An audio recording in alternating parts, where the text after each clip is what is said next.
Hello everyone, welcome again to my channel. आज मैं आपको एनिमल किंगडम के बारे में बताने वाली हूँ। और ये जो चैप्टर है हमारा, ये पार्ट वाइज रहेगा, यानी कि कुछ पार्ट्स के अंदर आएगा, क्योंकि ये चैप्टर मैं पूरा पूरा डिटेल में करवाऊँगी, इसलिए इसमें थोड़ा टाइम भी लग सकता है, because it is a vast chapter. And again it is very very very important for NEET perspective, because यहाँ से आप आराम से 3 से 4 क्वेश्चन एक्सपेक्ट कर सकते हो। And these are my own hand written notes, तो मैं अपने तरीके से आपको समझाने वाली हूँ। एनिमल किंगडम की जब हम बात करते हैं तो आप किंगडम की बात कर रहे हो। किंगडम जो है वो आपका, आपने लिविंग वर्ल्ड चैप्टर में पढ़ा होगा that you have 7 obligate categories, जिसमें जो किंगडम होता है वो सबसे टॉप पे रखा गया है, राइट। तो जो किंगडम है, हम एक बड़ा सिनेरियो अब की बार इस चैप्टर में क्लियर करने वाले हैं। आपके पास टोटल जो 7 कैटेगरीज हैं, उनमें से प्लांट किंगडम और एनिमल किंगडम को सेपरेटली एनसीईआरटी ने समझा रखा है। प्लांट किंगडम आपका 3rd चैप्टर होता है and the animal kingdom is your 4th chapter, right. तो जब हम एनिमल किंगडम की बात करते हैं, सबसे पहले तो हमें ये पता होना चाहिए कि कौन सी कैटेगरी है। तो देखिए, सबसे पहले, okay okay okay okay, sorry sorry sorry, सबसे पहले आती है स्पीसीज़। स्पीसीज सबसे छोटी यूनिट है। बेसिक यूनिट बोल सकते हो, बेसिक यूनिट और कैटेगरी बोल सकते हो, रैंक बोल सकते हो, टेक्सोन बोल सकते हो ना। इसके बाद जीनस आता है, जब ग्रुप ऑफ स्पीसीज होती हैं। फिर ग्रुप ऑफ जीनस को आप बोलते हो फैमिलीज। देन ऑर्डर आता है, देन क्लास आती है, देन फाइलम आता है। फाइलम आप एनिमल के लिए लगाते हो, डिवीजन आप प्लांट के लिए लगाते हो, और फाइनली आपके पास किंगडम आता है। तो जो एनिमिलिया किंगडम है, it is the highest category and that's why it is more more more complex. Clear. अब इसमें एनिमल की अगर हम बात करते हैं तो एनिमल जो है उसके कुछ खास कैरेक्टरिस्टिक फीचर होने चाहिए। देखिए, आप उसको एनिमल बोल रहे हो तो इसका मतलब वहाँ पे कुछ ना कुछ तो उसके खास फीचर हैं। तो जब हम एनिमल की बात करते हैं तो एनिमल जो है वो यूकैरियोट होने चाहिए। यूकैरियोट का मतलब होता है जिनके पास अपनी एक प्रॉपर मेम्ब्रेन होती है। हर एक ऑर्गेनल के पास, उसको यूकैरियोट के अंदर रखा जाता है। न्यूक्लियस जो होता है वो वेल डिफाइंड होता है, प्रॉपर ऑर्गेनल होती है, प्रॉपर मेम्ब्रेन होती है उसके चारों तरफ। जितनी भी ऑर्गेनल्स होंगी उन सबके चारों तरफ क्या होंगी, मेम्ब्रेन होगी। तब हम उसको क्या रखते हैं, यूकैरियोट के अंदर रखते हैं। उसके अलावा एनिमल जो होते हैं वो मल्टी सेल्यूलर होते हैं। प्रोटोजोआ जो है वो यूकैरियोट है, लेकिन वो यूनिसेल्यूलर है। लेकिन एनिमल्स जो होते हैं वो मल्टी सेल्यूलर होते हैं, they have lot of cells. उसके अलावा वो हेट्रोट्रॉफ्स होते हैं। हेट्रोट्रॉफ का मतलब होता है they can not synthesize their own food, right. And उसके बाद उनका जो मोड ऑफ न्यूट्रिशन होता है वो होलोजोइक होता है। होलोजोइक का मतलब होता है आप इंजेस्ट करो, खाने को खाओ, इंजेस्ट करो, फिर उसको डाइजेस्ट करो, फिर उसको डाइजेशन कर दो। मतलब आप कंप्लीट फूड को क्या कर रहे हो, इंजेस्ट कर रहे हो, और फिर उसके बाद उसका डाइजेशन कर रहे हो। जैसे कि मैंने कहा, हेट्रोट्रॉफ्स होते हैं, they do not synthesize their own food.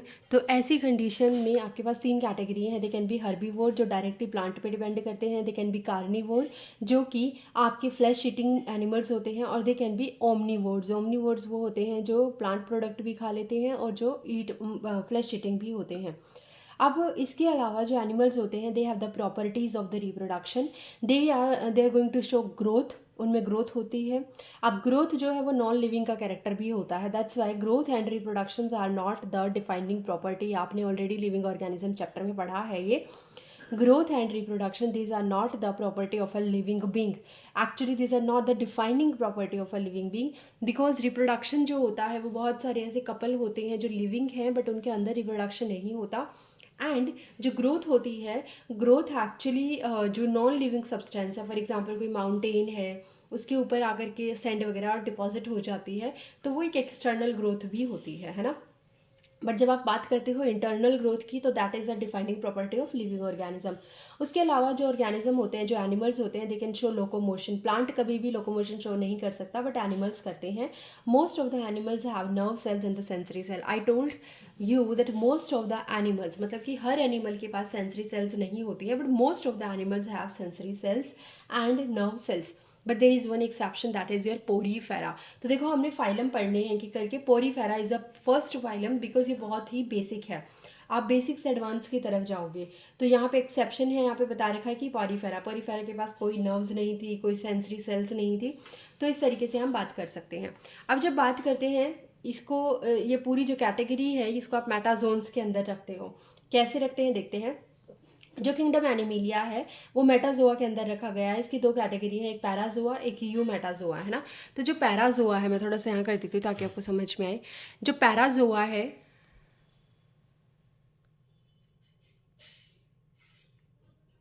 Okay, तो तो जो पैराजोआ है उसके ये सब किंगडम पैराजोआ है, एंड ये बेसिकली क्या है, स्टडी ऑफ स्पॉन्जेस। स्पॉन्जेस की जो स्टडी है उसको हम क्या बोलते हैं, पैराजोआ बोलते हैं, पैराजोलॉजी बोल देते हैं एक्चुअली।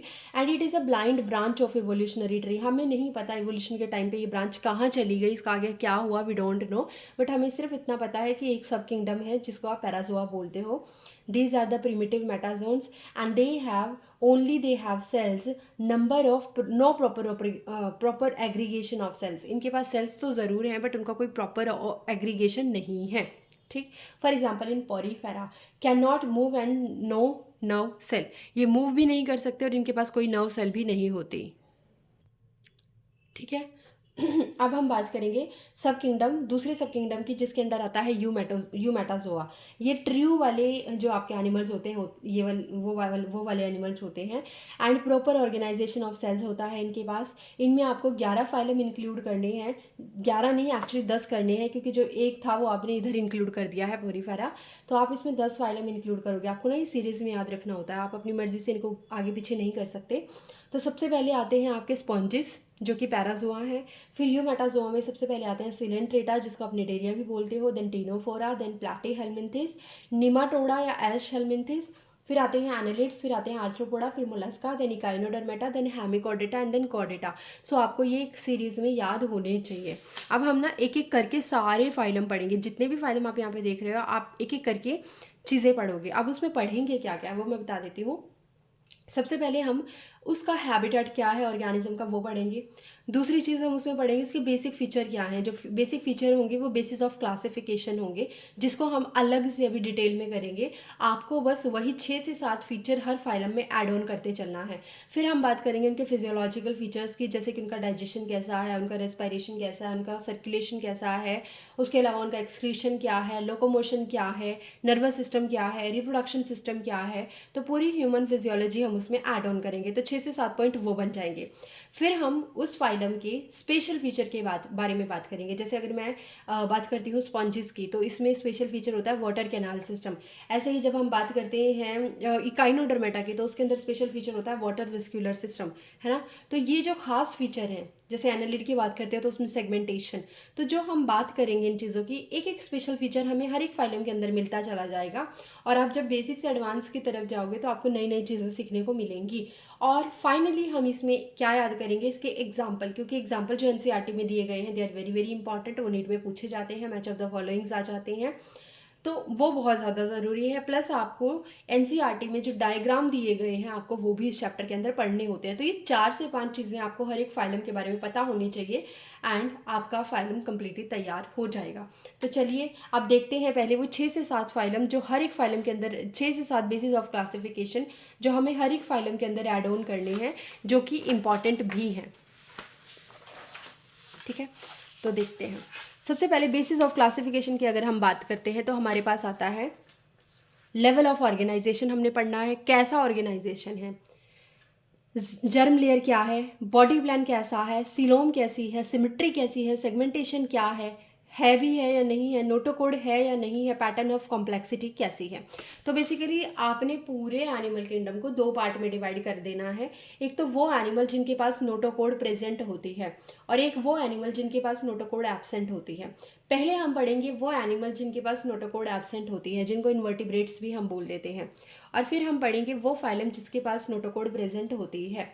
तो जो नोटोकोड जिनके पास नहीं होती वो कौन से फाइलम है, उनको आप नॉन कॉर्डेट्स बोलते हो, और वो आपके करीबन 10 फाइलम हैं, जिसमें मैं बता देती हूँ कौन कौन से आते हैं। पॉरीफेरा आता है, सिलेंट्रेटा आता है, टीनोफोरा आता है, प्लैटीहेल्मिन्थिस, एश हेल्मिन्थिस जिसको निमाटोड भी बोल देते हैं, Annelida, arthropoda, Mollusca, Echinodermata, Hemichordata.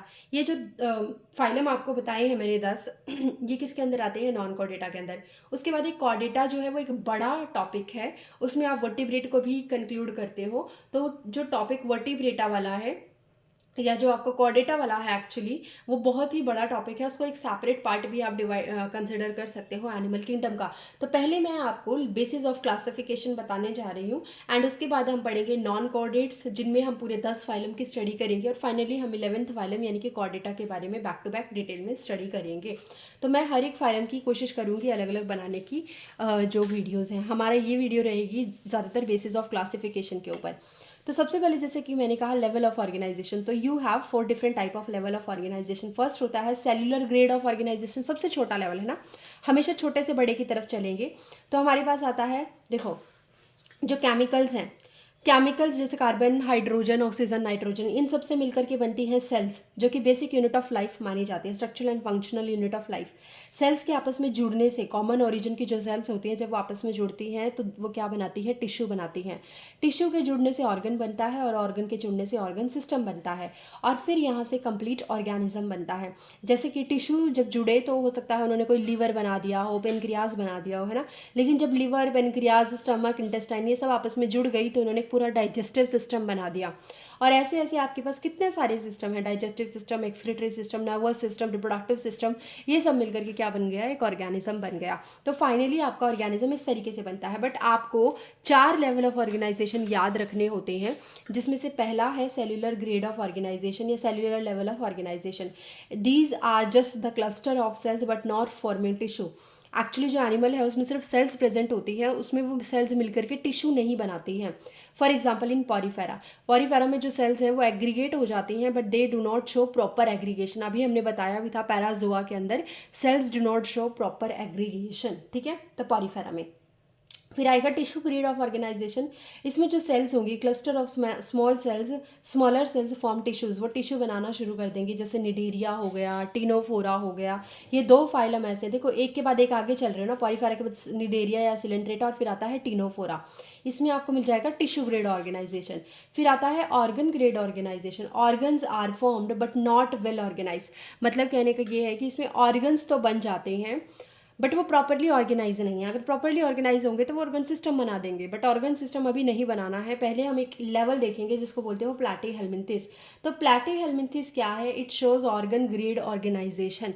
But जब आप एनसीईआरटी की बात करते हो वहाँ पे पैराग्राफ में दे रखा है ऑर्गन, लेकिन जब आप लास्ट में टॉपिक देखते हो उठा करके समरी के पास, वहाँ पे एक टेबल बनी हुई है जहाँ पे प्लैटीहेल्मिन्थिस के लिए ऑर्गन और ऑर्गन सिस्टम दोनों डाले गए हैं। तो अगर नीट में ऑर्गन आ जाए और ऑर्गन सिस्टम आ जाए तो आप ऑर्गन्स के साथ जाओगे, ऑर्गन सिस्टम के साथ नहीं जाओगे। बट अगर ऑप्शन में सिर्फ ऑर्गन सिस्टम है, ऑर्गन है ही नहीं, तो फिर तो आपको ऑर्गन सिस्टम के साथ ही जाना पड़ेगा। Organ system grade of organisation या level of organisation, so basically organs are interconnected and working together as a system. जब ऑर्गन्स आपस में जुड़ जाते हैं और एक सिस्टम की तरह काम करने लगते हैं तो आप उसको क्या बोलते हो, आप उसको ऑर्गन सिस्टम बोलते हो, जो कि आपको एश हेल्मिन्थिस से लेकर के कॉर्डेटा तक मिलने वाले हैं। इससे कोई भी एक्सेप्शन नहीं आएगी। एश हेल्मिन्थिस से स्टार्ट होकर के annelid, arthropoda, Mollusca, Hemichordata, Echinodermata actually, फिर हेमिकॉर्डेटा और फिर कॉर्डेटा, यहाँ पे आपको सब जगह क्या मिलने वाला है, ऑर्गन सिस्टम, क्योंकि आप लोअर से एडवांस की तरफ जा रहे हो। तो ये था हमारा first topic, that is level of organisation, जो कि आपको पढ़ना बहुत बहुत बहुत ज़रूरी है। उसके बाद हमारा सेकंड टॉपिक आता है जिसको हम बोलते हैं जर्म लेयर। तो देखो जर्म लेयर की जब मैं बात करती हूँ ना, तो जर्म लेयर को कुछ ऐसे समझना, एक मेल है और एक फीमेल है। फीमेल के पास ओवा होता है, मेल के पास स्पर्म होता है ना। तो जब स्पर्म, मेल का स्पर्म फीमेल का ओवा आपस में फर्टिलाइज करते हैं तो जाइगोट बनता है, which is a single cell organism. Zygote में क्लीवेज होती है, क्लीवेज से मोरुला बनता है, विच इज़ 8 to 16 सेल, जो कि मलबरी लाइक सॉलिड होता है। फिर ब्लास्टुला बनता है। मैमल्स के अंदर ब्लास्टुला की जो स्टेज होती है उसको आप ब्लास्टोसिस्ट बोलते हो, और ये सॉलिड होता है। फिर इससे गैस्ट्रुला बनता है। तो जो 17th और 18th डे या अराउंड ऑफ 21st डे के अराउंड जो होता है टाइम, उसमें जाइगोट आफ्टर फर्टिलाइजेशन, ये जो पीरियड, ये जो स्टेज आती है, ये वाली स्टेज 7th डे पे आती है, ये वाली स्टेज 4th डे पे आती है, ये वाली स्टेज आपके पास अराउंड 17 to 19 के बीच में, 20 के बीच में आ जाती है। इसको आप बोलते हो गैस्ट्रुला। इसमें जर्म लेयर का फॉर्मेशन होता है आपके पास, एंड ब्लास्टोपोर बनता है। जर्म लेयर कौन कौन सी बनती है, एक्टोडर्म, मेसोडर्म, एंडोडर्म। और जो ये ब्लास्टोपोर होता है ये आपका या तो एनस बनाता है या फिर ये जाकर के माउथ बनाता है। अगर ये माउथ बना रहा है पहले, चलो इसके बारे में थोड़ी देर में डिस्कस करते हैं, जब अभी मैं बताऊंगी आपको आगे, है ना। तो ब्लास्टोपोर जो है वो या तो माउथ बनाएगा या एनएस बनाएगा। ये ऑर्गेनिज्म टू ऑर्गेनिज्म वेरी करता है कि पहले क्या बनाएगा। तो जर्म लेयर जो है वो आपके पास 3 होंगी, एक्टोडर्म, मेसोडर्म, एंडोडर्म, और यही 3 जर्म लेयर होती हैं जो पूरी बॉडी को बनाने के लिए हेल्प करती हैं। तो बेसिकली जो नरूला है that is the last stage जो कि 21st डे पे आती है, और इस टाइम पर बेबी के अंदर नर्व कोड का बनना शुरू हो जाता है एक्टोडर्म से, यानी कि पहले जर्म लेयर बनी है और फिर ऑर्गन बनने लग गए हैं। जर्म लेयर में अगर हम बात करें तो एक्टोडर्म जैसे आपका ब्रेन दे देता है, मेसोडर्म जैसे आपका हार्ट दे देता है, रिप्रोडक्टिव सिस्टम दे देता है, मसल्स दे देता है। एंडोडर्म की अगर हम बात करें तो ब्लड वेसल्स हमारी बनती हैं। तो बेसिकली पूरा ऑर्गेनिज्म इन 3 जर्म लेयर से ही बना हुआ है। That's why this are very very important. अब ये 3 जर्म लेयर जो है ये एडवांस के अंदर होती हैं। कुछ ऑर्गेनिज्म ऐसे होते हैं जिनके अंदर सिर्फ 2 जर्म लेयर होती हैं, उनमें मेसोडर्म नहीं होती। तो जिनके अंदर मेसोडर्म नहीं होती उनको हम बोलते हैं डिप्लोब्लास्टिक। आई होप विजिबल होगा। जिन ऑर्गेनिज्म के अंदर जर्म लेयर नहीं होती, कौन सी, मेसोडर्म, मेसोडर्म जिनमें एब्सेंट होती है, मेसोडर्म एब्सेंट, तो ये ऐसे ऑर्गेनिज्म होते हैं जिनको आप क्या बोलते हो, diploblastic, because we have 2 germ layer. Di का मतलब यहाँ पे क्या है, 2, डिप्लोब्लास्टिक 2 जर्म लेयर होती हैं। ट्रिप्लोब्लास्टिक की अगर हम बात करते हैं तो we have 3 different kind of germ layer, तो इसके अंदर आते हैं ट्रिप्लोब्लास्टिक। अब देखो होगा कैसे, जैसे ये आप आउटर लेयर देख रहे हो, ये मैंने किसी चीज़ का, किसी ट्यूब का कट सेक्शन दिखाया है आपको समझाने के लिए।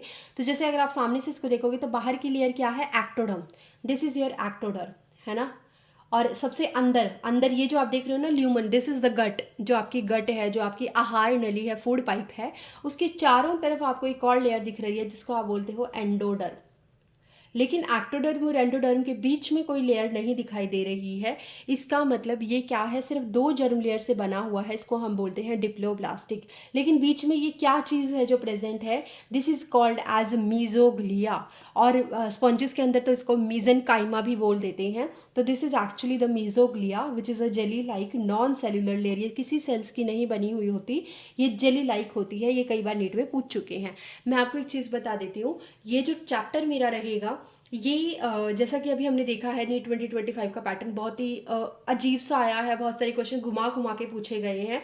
तो मैं सिर्फ ये चाहती हूँ कि आप पढ़ो तो एनसीईआरटी, है ना, एनसीईआरटी तो पढ़नी ही है, बट उसकी डिटेल जो है वो आप एक बार चेक करो, मतलब डिटेल में जाओ थोड़ा पीछे। सिर्फ एनसीईआरटी तक स्ट्रिक्ट मत रहो। एनसीईआरटी तो पढ़नी मस्ट है, वो तो पढ़नी ही पढ़नी है, वो आपको रटी हुई होनी चाहिए, बट आपको बहुत सारे कंसेप्ट की डिटेल में जाना ज़रूरी है। तो इसीलिए हो सकता है मैं यहाँ पे कुछ कुछ चीज़ें थोड़ा सा लेवल से ऊपर बताऊँ, तो पैनिक नहीं करना और ये मत बोलना कि मैम आप क्या पढ़ा रहे हो ये वो, क्योंकि ये इंपॉर्टेंट है। अगर आपको ये समझ नहीं आएगा फिर चीज़ें आपके माइंड से निकलनी शुरू हो जाएंगी। आई जस्ट वॉन्ट कि ये चैप्टर आपको ईजी लगे, है ना। मैं अपनी पूरी कोशिश कर रही हूँ ताकि आपको ईजी लगे। विद डायग्राम हम इसमें चीज़ें समझेंगे। तो देखो, एक्टोडर्म आउटर लेयर है, एंडोडर्म इनर लेयर है, गट के सराउंडिंग में जो लेयर है दैट इज एंडोडर्म, और बीच में जो non cellular jelly like substance भरा हुआ है इसको मीजनकाइमा कहा जाता है, but it is non cellular. अगर ये सेल्स की बनी हुई होती लेयर तो हम इसको कंसिडर करते, but it is not made up of cells, that's why it is non cellular, and इसीलिए हम बोलते हैं डिप्लोब्लास्टिक। ऐसा आपको सिर्फ 2 फाइलम में देखने को मिलता है, एक तो सिलेंट्रेटा और एक टिनोफोरा, तो 2 में मिलेगा। याद करना पॉरीफेरा में क्या था, पॉरीफेरा में तो आप अगर देखोगे ऐसा कुछ होता नहीं है खास, है ना, प्रॉपरली अरेंज नहीं होती सेल्स। मैंने कहा भी था there is no proper aggregation of the cells, तो हम वहाँ पे डिप्लोब्लास्टिक ट्रिप्लोब्लास्टिक की बात कर ही नहीं सकते। हम बात जहाँ से करते हैं वो होती है आपके पास ये वाली कैटेगरी, टिनोफोरा हो गया, सिलेंट्रेटा हो गया, और उसके बाद वाले हो गए। तो ये जो 2 हैं फाइलम, इनमें डिप्लोब्लास्टिक होता है। जब आप आगे चलते हो तो ट्रिप्लोब्लास्टिक आपको मिलती है। जैसे देखो यहाँ पे प्रॉपर आपको दिखाई देगा, सबसे बाहर वाली है एक्टोडर्म, बीच वाली है mesoderm which is cellular, okay, बीच वाली है मेसोडर्म विच इज सेल्यूलर, और सबसे अंदर वाली है एंडोडर्म। तो आपको 3 जर्म लेयर दिख रही हैं और ल्यूमन दिखाई दे रहा है। तो हम इस ये आपको किस में मिलेगा, ये आपको मिलता है प्लैटीहेल्मिन्थेस टू कॉर्डेट, यानी कि प्लैटीहेल्मिन्थेस टू कॉर्डेट तक, प्लैटीहेल्मिन्थेस से शुरू होकर के कॉर्डेट तक ये खत्म होगा। हर एक के पास क्या होगी, ट्रिप्लोब्लास्टिक लेयर, ट्रिप्लोब्लास्टिक कंडीशन होगी, 3 जर्म लेयर होंगी। यही तीनों जर्म लेयर पूरा ऑर्गेनिज्म फॉर्म करती हैं। तो यहाँ से स्टार्ट हो गया है। अब थर्ड जो हमने पढ़ना है that is a body plan. तो we have 3 different kind of body plan. First is body plan में क्या आता है, सेल्यूलर एग्रीगेशन, जो कि only diffused cells are present in the body. Body के अंदर कोई प्रॉपर एग्रीगेशन नहीं है सेल्स का, डिफ्यूज़ हुई पड़ी हैं सेल्स के अंदर, बॉडी के अंदर जितनी भी सेल्स हैं। तो ऐसा आपको पूरा कहाँ मिल जाता है देखने के लिए, पॉरीफेरा के अंदर मिल जाता है। देन हम बात करते हैं ब्लाइंड सैक की। ब्लाइंड सैक आप ऐसे कंसिडर कर दो जैसे आपके पास एक वाटर की बोतल है, जो वाटर की बोतल है उसका बेस तो बंद होता है लेकिन उसका जो माउथ होता है वो ओपन होता है, यानी कि उसके पास सिर्फ एक सिंगल ओपनिंग होती है। एंड वही किस तरीके से काम करती है, वो एंट्री के लिए भी काम करती है, वो एग्जिट के लिए भी काम करती है। तो जब हम ब्लाइंड सैक की बात करते हैं तो यहाँ पे single opening which act as a mouth and anus, ये सिंगल ओपनिंग माउथ और एनस की तरह एक्ट करती है। मैंने एरो भी डाले हैं, यहीं से अंदर एंट्री होती है चीज़ों की और फिर वही सर्कुलेट होकर के बाहर चला जाता है। So basically this is a kind of cavity जो कि आपको अलग अलग नाम से ऑर्गेनिज्म के अंदर मिल जाती है। ऐसा आपको 3 फाइलम के अंदर मिलता है, सिलेंट्रेटा, टीनोफोरा, प्लेटीहेल्मिंथिस। और अगर आप ध्यान से देखोगे क्योंकि एक सिंगल ओपनिंग है, एक साइड से बंद है, तो ऐसी ओपनिंग में आपके पास आपको एक टर्म याद होनी चाहिए जिसको हम बोलते हैं इनकम्प्लीट डाइजेस्टिव सिस्टम। ऐसे ऑर्गेनिज्म जिनके पास सिर्फ एक ही ओपनिंग होती है उनको इनकम्प्लीट डाइजेस्टिव सिस्टम के अंदर रखा जाता है, मतलब उनका जो डाइजेस्टिव सिस्टम होता है वो इनकम्प्लीट होता है। तो यहाँ से आपको टर्मिनोलॉजी भी क्लियर होने लगेंगी। मैं आपको सजेस्ट करूँगी आप एक पेज अपना अलग से छोड़ देना ताकि आप वहाँ पे टर्मिनोलॉजी को लिख सको। जैसे अभी मैंने कहा इनकम्प्लीट डाइजेस्टिव सिस्टम है ना, तो ये चीज़ें आपको पता होनी चाहिए। बाकी तो धीरे धीरे चैप्टर के साथ साथ सारी चीज़ें ऑलमोस्ट क्लियर हो जाएंगी। थर्ड वाला आता है ट्यूब विद इन ट्यूब। अब तीसरा बॉडी प्लान कैसा हो सकता है, ऑर्गेनिज्म या तो पहले वाले की तरह हो सकता है सेल्यूलर एग्रीगेशन जो कि पॉरीफेरा के ऑर्गेनिज्म होते हैं, या फिर ऑर्गेनिज्म ब्लाइंड सैक की तरह हो सकता है कि वाटर की बोतल की तरह हो सकता है। सिलेंड्रिकल होगा, एक साइड की ओपनिंग होगी जहाँ से पानी की एंट्री भी होगी, पानी एग्जिट भी होगा, या फिर कोई भी चीज़ एंट्री होगी या फिर कोई भी चीज़ एग्जिट होगी। तो वो आपको कहाँ मिलता है, सिलेंड्रेटा, टीनोफोरा, प्लेटीहेल्मिंथिस। और उसके बाद ट्यूब विद इन ट्यूब, इसका क्या मतलब है, आप अपने आप को एक बॉडी की तरह कंसिडर करो। चलो उसको भी छोड़ो, आप ऐसे समझो आप एक पेन ले रहे हो है ना। अगर मैं पेन की बात करती हूँ तो suppose this is my pen है ना, तो ये जो बाहर से आप देख रहे हो, बाहर ये वाली एक बहुत बड़ी ट्यूब है, ये जो स्काई ब्लू में आपको दिख रही है एक बड़ी ट्यूब है, उसके अंदर मैंने ये डाला हुआ है, ये एक रिफिल है। तो रिफिल इसके अंदर एक और ट्यूब की तरह जिसके अंदर इंक भरी गई है। तो एक बड़ी ट्यूब है, उसके अंदर एक छोटी ट्यूब है। तो इस चीज़ को हम बोलते हैं ट्यूब विद इन ट्यूब। और इसकी 2 ओपनिंग है, एक ये ओपनिंग है, ये वाली ओपनिंग है इसकी, और एक ये वाली ओपनिंग है। तो इसको हम बोलते हैं कि इसके पास 2 ओपनिंग है लेकिन ट्यूब विद इन ट्यूब जैसा कंपोजिशन है। और ये आपको कहाँ दिख जाता है, ये हमें अपनी बॉडी के अंदर दिख जाता है। जैसे मेरी पूरी बॉडी एक ट्यूब है और मेरी पूरी बॉडी जो ट्यूब है जो खाली है अंदर से, उसके अंदर एक और ट्यूब रखी गई है जिसको मैं क्या बोलती हूँ, विंड पाइप बोल देती हूँ। आपने ट्रैकिया का नाम सुना होगा, आपने आहार नली जिसको हम ईसोफेगस बोलते हैं उसका नाम सुना होगा। तो वो ट्यूब्स हैं एक्चुअली, वो ट्यूब माउथ से स्टार्ट होकर के एनस तक खुलती है। तो पूरी एक ट्यूब है और उसको कवर किसने कर रखा है, एक बॉडी की ट्यूब ने, यानी स्किन की ट्यूब ने उसको एक कवर कर रखा है। और बीच में इंटरनल ऑर्गन रखे गए हैं कैविटी के अंदर, तो बीच में कैविटी भी है। ठीक है, तो ये क्या है, देखो ये माउथ है, ये एनस है, ये बीच से निकलने वाली गट है, ये बॉडी वॉल है दोनों तरफ, और ये बॉडी की कैविटी है। तो यहाँ पे 2 ओपनिंग है, वन है mouth and the second one है जो वो एनस है। तो ऐसी कंडीशन को हम बोलते हैं ट्यूब विद इन ट्यूब। और ये आपको किस में देखने को मिल जाएगी, एश हेलमिंथिस से लेकर के कहाँ तक जाएगी, अप टू कॉर्डेटा, कॉर्डेटा तक आपको देखने को मिलेगी। तो ये वाला एडवांस है, ये वाला मिडल है, और ये वाला तो बिल्कुल ही सबसे ज़्यादा बेसिक है। तो आपने 3 पॉइंट कवर किए हैं बेसिस ऑफ क्लासिफिकेशन में। अब हम नेक्स्ट बात करेंगे ट्यूब विद इन ट्यूब की। अब यही मैं आपको बताना चाहती थी, ट्यूब विद इन ट्यूब को समझना ज़रूरी है। देखो आपको कहा गया कि ट्यूब विद इन ट्यूब में माउथ होता है, एनस होता है ना, एक बड़ी ट्यूब है उसके अंदर एक छोटी ट्यूब है, एक माउथ है एक एनस है। लेकिन हमें ये तो नहीं पता ना कि पहले कौन सा बना, और अगर कौन सा मतलब कि पहले माउथ बना या पहले एनस बना। तो जो पहले बनता है उसके बेस पर उसका नामकरण कर दिया जाता है। जैसे कि ट्यूब विद इन ट्यूब में अगर आपके पास पहले माउथ बना, प्रो का मतलब यहाँ पे क्या है, पहले। स्टोम्स का मतलब यहाँ पे क्या है, माउथ। स्टोमेटा जो है वर्ड आप किसके लिए यूज़ करते हो, माउथ के लिए यूज़ करते हो। तो प्रो का मतलब यहाँ पे पहले, स्टोम का मतलब यहाँ पे माउथ है। तो इस कंडीशन में मैं बोल सकती हूँ कि पहले यहाँ पे क्या बनता है, माउथ बना है। जिस ऑर्गेनिज्म के अंदर पहले माउथ बनेगा उनको आप क्या बोलते हो, वो आपको प्रोटोस्टोम्स आप उनको कंसिडर करते हो। और ऐसा किस में मिलता है आपको, blastopore forms the mouth first. Mouth पहले बना देता है ब्लास्टोपोर, और ये हमें ऐश हेलमिंथेस से लेकर के मोलस्का तक देखने में मिल जाता है, मोलस्का तक देखने को मिल जाता है। उसके बाद जब हम ड्यूटीरियोस्टोम्स की बात करते हैं तो ड्यूटीरियो का मतलब होता है सेकंड और स्टोम का मतलब होता है माउथ, यानी कि सेकंड टाइम पे माउथ बनता है, फर्स्ट टाइम पे यहाँ पे एनस बनेगा। Blastopore forms the anus first, anus पहले कौन बनाता है? ब्लास्टोपोर बनाता है। ये कहाँ से कहाँ तक मिलता है आपको? इकाइनोडर्मेटा से कॉर्डेटा तक मिल जाता है। अब हमेशा ना एक बात याद रखना, जो भी नई नई चीज़ें मिलेंगी आपको वो इकाइनोडर्मेटा से मिलेंगी, क्योंकि इकाइनोडर्मेटा ना थोड़ा सा कॉर्डेटा के पास आने लग जाता है, तो हम बोलेंगे कि इकाइनोडर्मेटा जो है वहाँ से ही हमें क्या मिलना शुरू हुआ है? ड्यूटीरियोस्टोम कंडीशंस। वहीं से हमें क्या मिलना शुरू हुआ है? एंटेरोसीलोम, जो कि अभी हम आगे बात करेंगे। ठीक है, तो दोबारा बता देती हूँ, प्रोटोस्टोम में माउथ पहले बनता है और ड्यूटेरियोस्टोम में ट्यूब विद इन ट्यूब में माउथ और एनस दोनों बनने हैं, लेकिन पहले कौन बनना है? पहले अगर माउथ बनेगा तो बोलोगे प्रोटोस्टोम, पहले अगर एनस बनेगा तो बोलोगे ड्यूटेरियोस्टोम। और प्रोटोस्टोम जो है वो कहाँ मिलता है आपको? ऐश हेलमिंथेस से मोलस्का तक मिलता है, और ड्यूटेरियोस्टोम आपको इकाइनोडर्मेटा से कॉर्डेटा तक मिलता है। फोर्थ पॉइंट आपका आता है सीलोम, या फोर्थ लेवल ऑफ फोर्थ आपका बेसिस ऑफ क्लासिफिकेशन है सीलोम, जिसको हम बॉडी कैविटी बोलते हैं। तो बेसिकली ये टर्म जो थी it was given by Ernest Haeckel, Ernest Haeckel ने ये टर्म दी थी।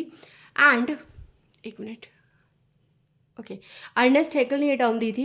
एंड यहाँ पे क्या होता है, जो सीलोम है, जो कैविटी है, सीलोम का एक्चुअली मतलब होता है बॉडी के अंदर पाई जाने वाली कैविटी, खाली स्पेस, और उस स्पेस के अंदर भरा हुआ है सिलोमिक फ्लूइड। सिलोमिक फ्लूइड भरा होता है ताकि जब उसके अंदर ऑर्गन रखे जाएं तो उन पर किसी तरीके का अटैक ना हो, अगर कोई प्रॉब्लम आती है एक्सीडेंटली तो शॉक एब्जॉर्बर की तरह फ्लूइड काम करता है और उनको प्रोटेक्ट करने का काम करता है।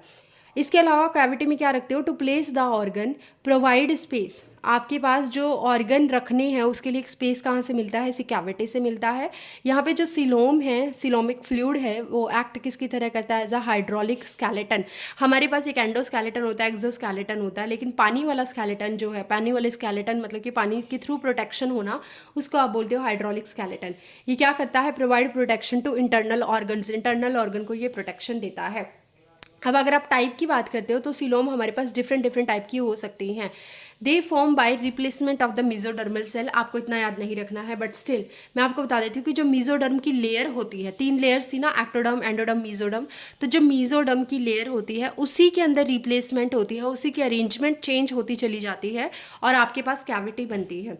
तो हमारे पास 3 तरीके की कैविटीज़ हैं। पहला एसिलोमेट, यानी कि कैविटी है ही नहीं, एब्सेंस ऑफ कैविटी। दूसरा होता है स्यूडोसिलोमेट, यानी कि स्यूडो का मतलब होता है फॉल्स और सिलोमेट का मतलब होता है कैविटी, फॉल्स कैविटी। तीसरा होता है यूसिलोमेट, मतलब कि ट्रू कैविटी। तो जब एसिलोमेट की बात करते हैं जिसमें एब्सेंस ऑफ कैविटी है, यहाँ पे अगर आप देखोगे तो ये कंडीशन हमने थोड़ी देर पहले ट्रिप्लोब्लास्ट में भी देखी थी, जिसमें क्या था, बाहर की लेयर थी एक्टोडर्म, ये देखो बाहर की लेयर एक्टोडर्म है, देन अंदर की लेयर एंडोडर्म है, और बीच की लेयर सॉलिड मीजोडर्म है। से नो टू कैविटी, यानी कि यहाँ पे कोई कैविटी है ही नहीं। आप देख भी सकते हो, इसको कैविटी मत कंसिडर करना। मतलब मेरा कहने का मतलब है, जो एक गट अंदर से जा रही है ना, पेन के अंदर जो रिफिल है, रिफिल के अंदर भी स्पेस है जहाँ पे इंक भरोगे, पर वो यहाँ पे हमारी बॉडी के अंदर गट है जहाँ से हमारा खाना पास आउट होगा। लेकिन आपकी जो स्किन है, जैसे पेन का बाहर वाला कवर है और आपकी जो बॉडी की स्किन है, उन दोनों के बीच में कैविटी होती है। उसको आप क्या कंसिडर करते हो? उसको हम बोलते हैं एक्चुअल में कैविटी। इसको मैं थोड़ा सा ना ऐसे समझाती हूँ, शायद आपको समझ आ जाए। ओके, इसको थोड़ा सा ऐसे समझने की कोशिश करते हैं। सपोज कर लो ये कोई इंसान है ना, विजिबल है आपको? ठीक है, ये कोई इंसान है, इसकी नेक है और ये इसकी पूरी बॉडी है। अब इसकी बॉडी में ये जो चीज़ मैंने बनाई है, ये सेंटर से क्या बनाई है? नेक। अब मान लेते हैं यहाँ से हमने क्या निकाल दी? एक ट्यूब निकाल दी है, एक ट्यूब निकाल दी है। इस ट्यूब में ये माउथ है और ये एनएस है।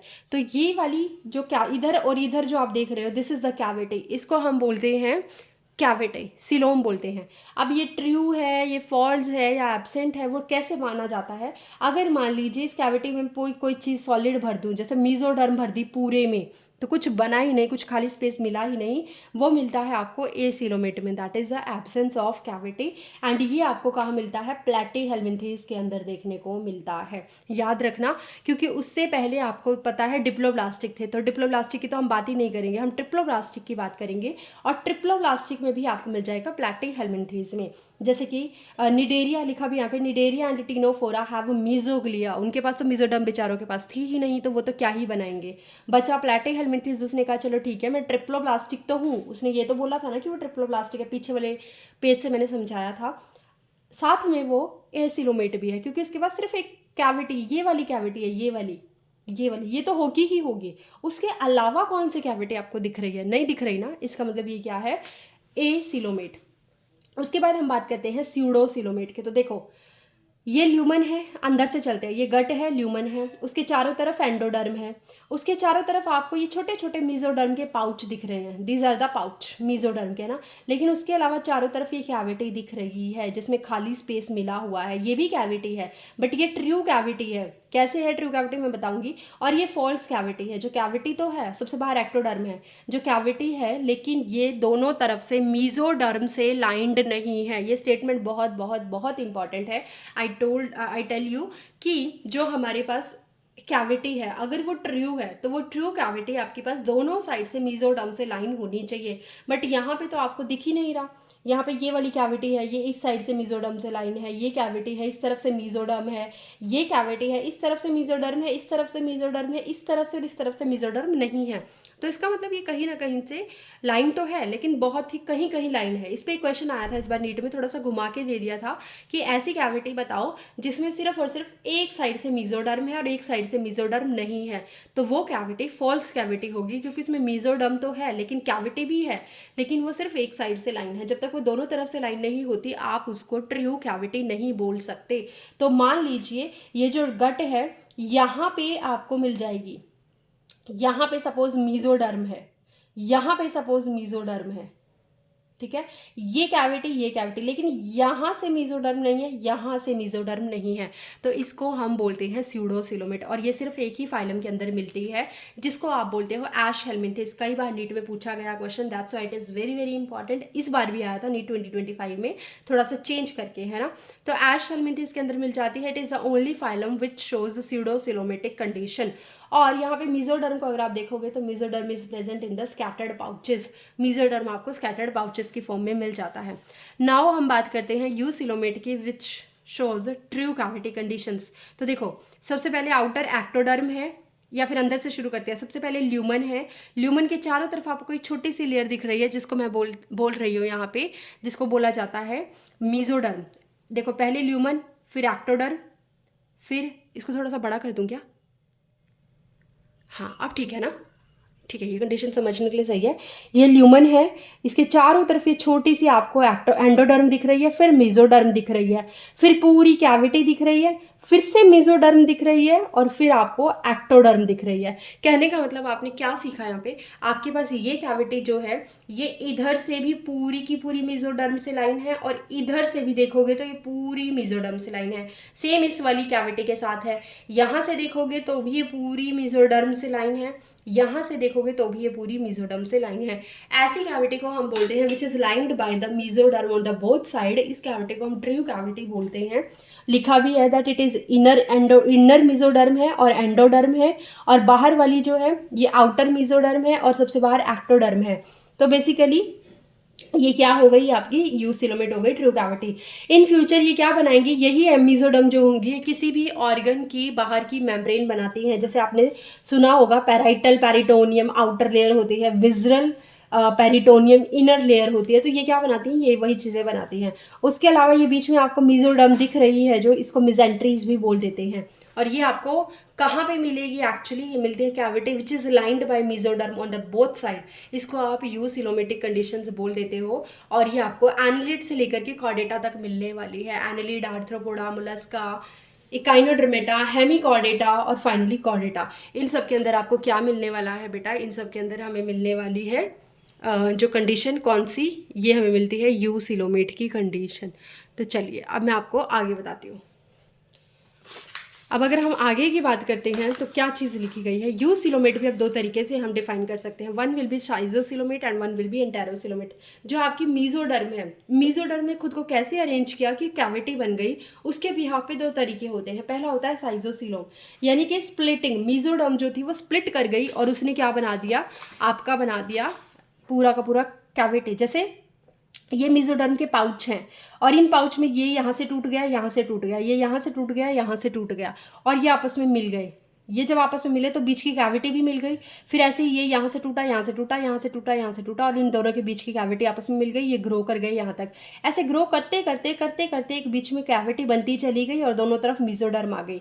इसको तो हम बोलते हैं साइजोसिलोमेट। दूसरा तरीका क्या हो सकता था कि जो ये वाली एंडोडर्म है, इसके चारों तरफ यहाँ से देखते हैं, ये वाली जो मीजोडर्म है, एंडोडर्म के बाहर जो मीजोडर्म है, इसने छोटे छोटे पाउच बनाए, ऐसे छोटे छोटे पाउच बनाए और वो पाउच फैलते चले गए दोनों तरफ। इसको हम बोलते हैं एंटेरोसिलोम। तो वही चीज़ यहाँ पे दिखा रखी है। साइजोसिलोम क्या है, schizocoelom basically formed by the splitting और ऑब्लिटरेशन ऑफ मीजोडर्म। ये नहीं आएगा क्योंकि ये पढ़ाया तो जाता है बट ये नीट में नहीं पूछा जाता, अब पहले पूछ लेते थे।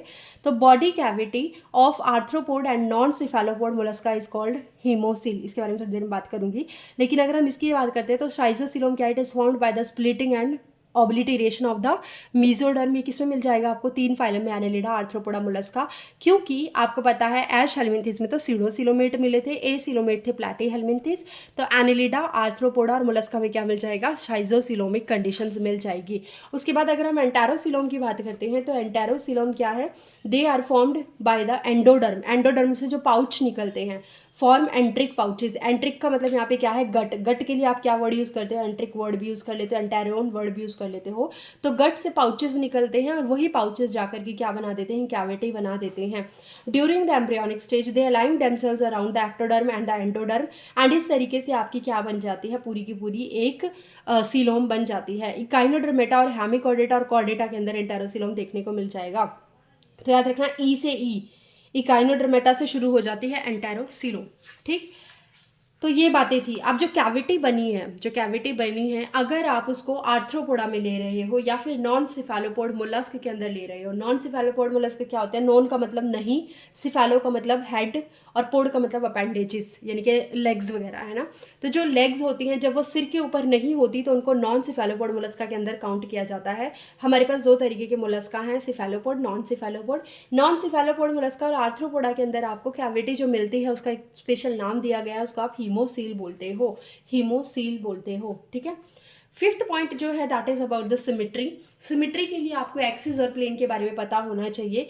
एक्सिस क्या होता है, it is an imaginary line which can pass through the centre.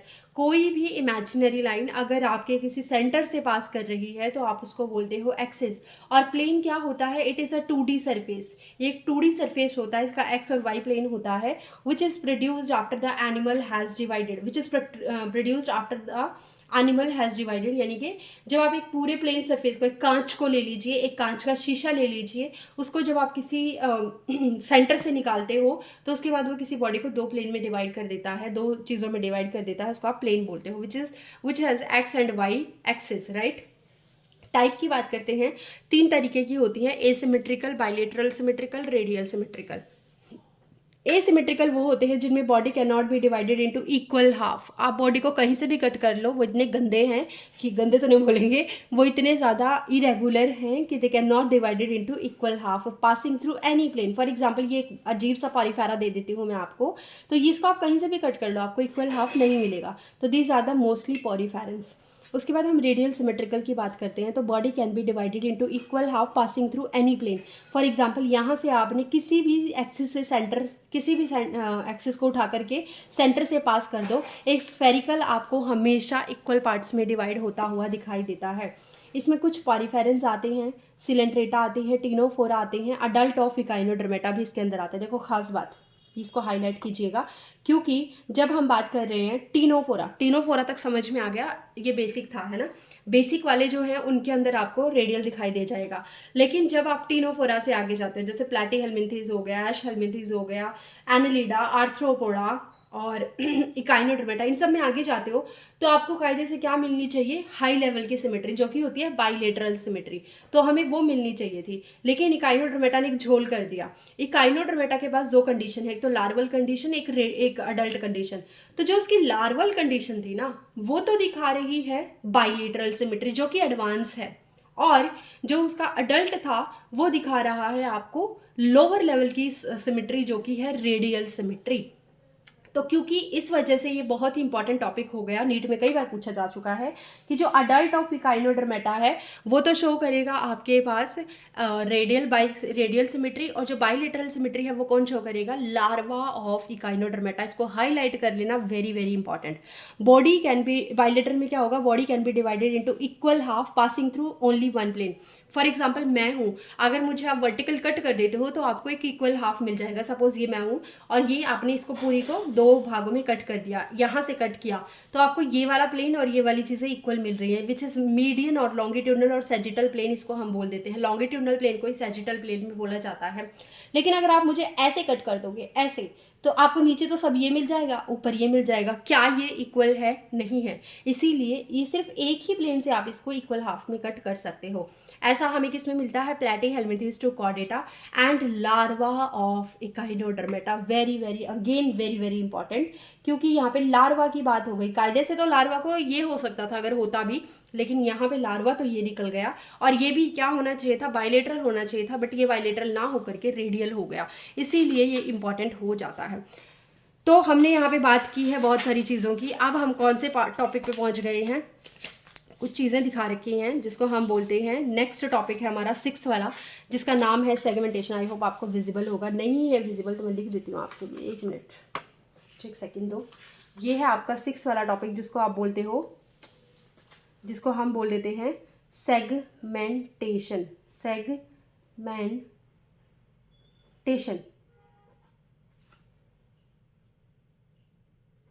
ये प्रिंट के टाइम पे थोड़ा सा कट गया है ना लिखते हुए। तो दिस इज योर सेगमेंटेशन। इन्होंने बोला है in some animals body is divided external as well as internally into segments with a serial repetition of at least some organs. मतलब अर्थवर्म को ले लीजिए, एनालिड के अंदर आपने अर्थवर्म, केंचुआ सबने देखा हुआ होता है, अगर आप उसको बाहर से देखोगे ना तो आपको सेगमेंट्स दिखाई देते हैं। उसके जो सेगमेंट्स हैं वो अंदर भी बराबर उन सेगमेंट्स में कोई ना कोई ऑर्गन कुछ सेगमेंट्स तक रिपीट हो रहा होता है। जैसे एक रैंडम एग्जांपल ले लेती हूँ, जैसे कि टिफ्लोसोल है जो वो उसकी 25th सेगमेंट से लेकर के 126th सेगमेंट तक रिपीट हो रही होती है। इसका मतलब वहाँ पे कुछ ऑर्गन जो हैं ऐसे होंगे जो सेगमेंट्स के रिपीट होने, सेगमेंट्स के साथ साथ उनमें इंटरनल ऑर्गन भी वहाँ पे कॉरस्पॉन्ड कर रहे होते हैं। तो internal as well as external segmentation जो कोइंसाइड कर रहे हैं एक दूसरे के साथ, इससे मिलकर जो सेगमेंटेशन बनती है उसको बोला जाता है metameric segmentation. And it is very very important, क्योंकि ये आपको सिर्फ और सिर्फ 3 फाइलम में मिलती है, एनेलिडा, आर्थ्रोपोडा, कॉर्डेटा। मैं बता देती हूँ, दोबारा बता देती हूँ। In some animals, body is divided externally as well as internally into segments with a serial repetition of at least some organs. And these segments को क्या, this process को बोला जाता है segment, इस process को बोलते हो मेटामेरिक segmentation pattern को। and ये जो segment बनते हैं इनको बोला जाता है metamers and the process called metamerism. तो पैटर्न को बोलोगे मेटामेरिक सेगमेंटेशन, प्रोसेस को बोलते हो metamerism, which is very very important. And साथ में इन सेगमेंट को बोला जाता है मेटामर्स।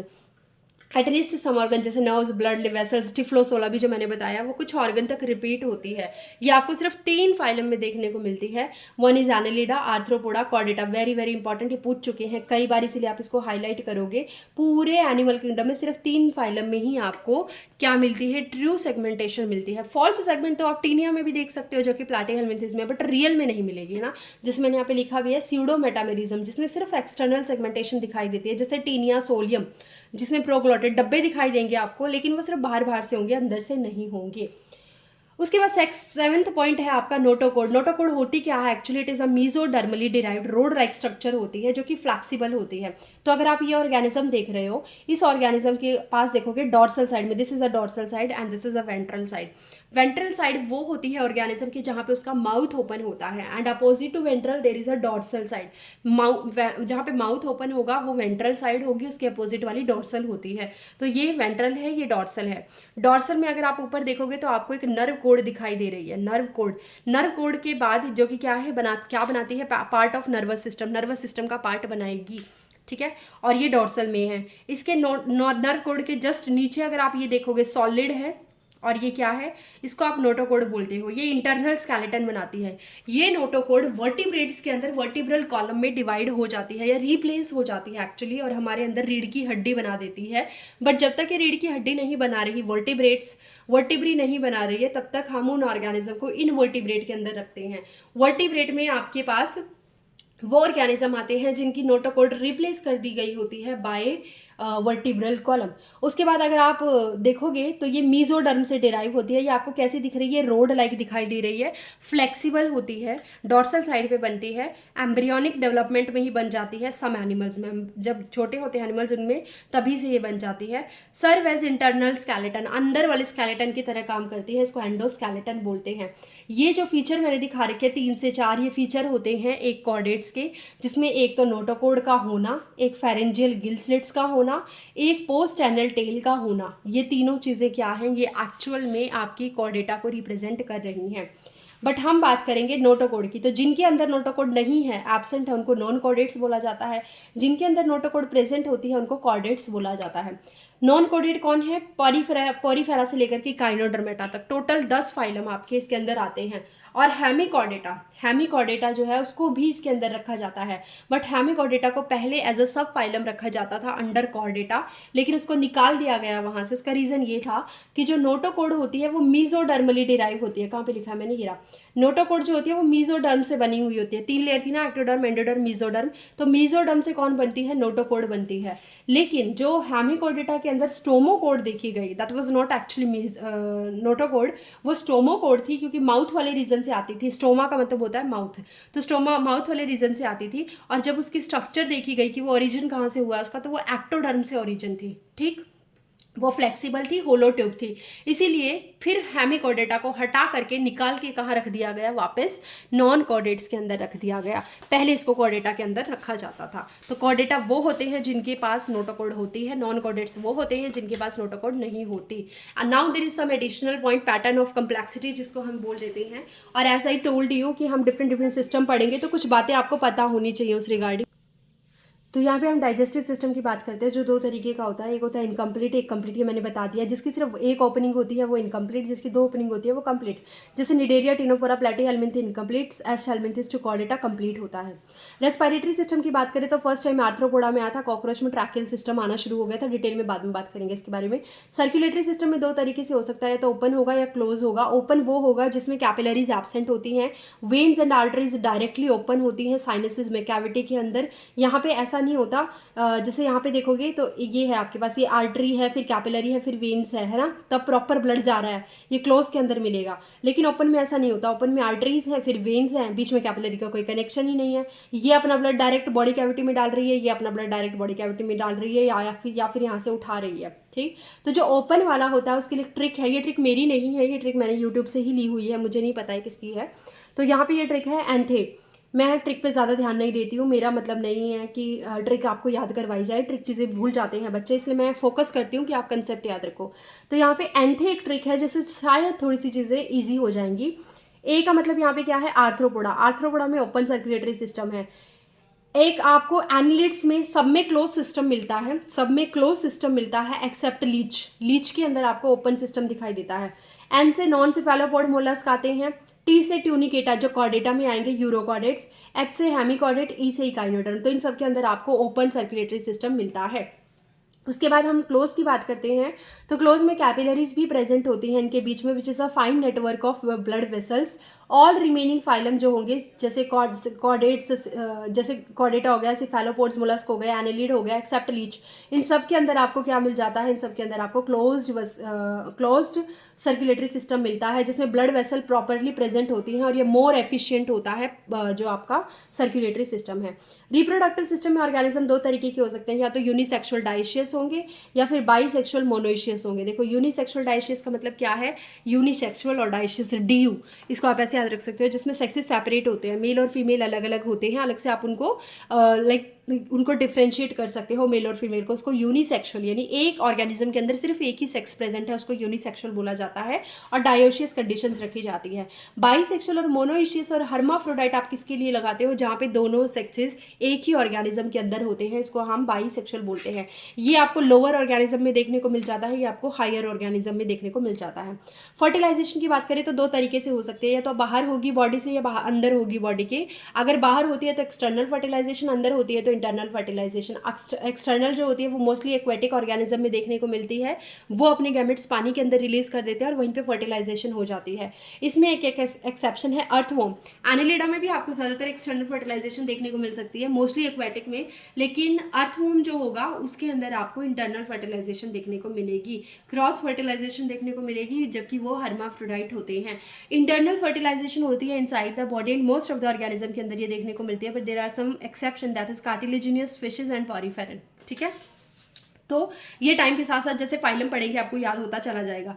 डेवलपमेंट की बात करें तो डायरेक्ट और इनडायरेक्ट हो सकता है। डायरेक्ट का मतलब होता है कि डायरेक्ट यंग बना पहले और फिर मतलब जैसे हम हैं, हम डायरेक्ट बेबी को ले करते हैं, बेबी को मतलब बर्थ देते हैं, है ना, तो हम डायरेक्ट क्या करते हैं, बेबी को बर्थ देते हैं। कोई ऐसा नहीं बनाते कि पहले हमने कुछ टेडपोल जैसा बनाया फिर हमने कुछ बड़ा सा बना दिया, ऐसा नहीं होता। हम डायरेक्ट एक बेबी को ही बर्थ करते हैं जो सिर्फ साइज में छोटा होता है, बाकी उसके पास सब कुछ एक अडल्ट की तरह ही होता है, तो that is the direct development. But अगर बीच में कोई और स्टेज आती है, जैसे पहले लार्वा बनता है, प्यूपा बनता है और फिर इमेगो बनता है या फिर अडल्ट बनता है, तो वो सारी कंडीशंस किस में आती है, इनडायरेक्ट डेवलपमेंट में आती है। तो जो छोटे फाइलम है, बेसिक फाइलम है, उन सब में इनडायरेक्ट डेवलपमेंट ज़्यादा देखने को मिलेगा, और जो एडवांस फाइलम है उन सब में डायरेक्ट देखने को आपको ज़्यादा मिलेगा, डायरेक्ट डेवलपमेंट।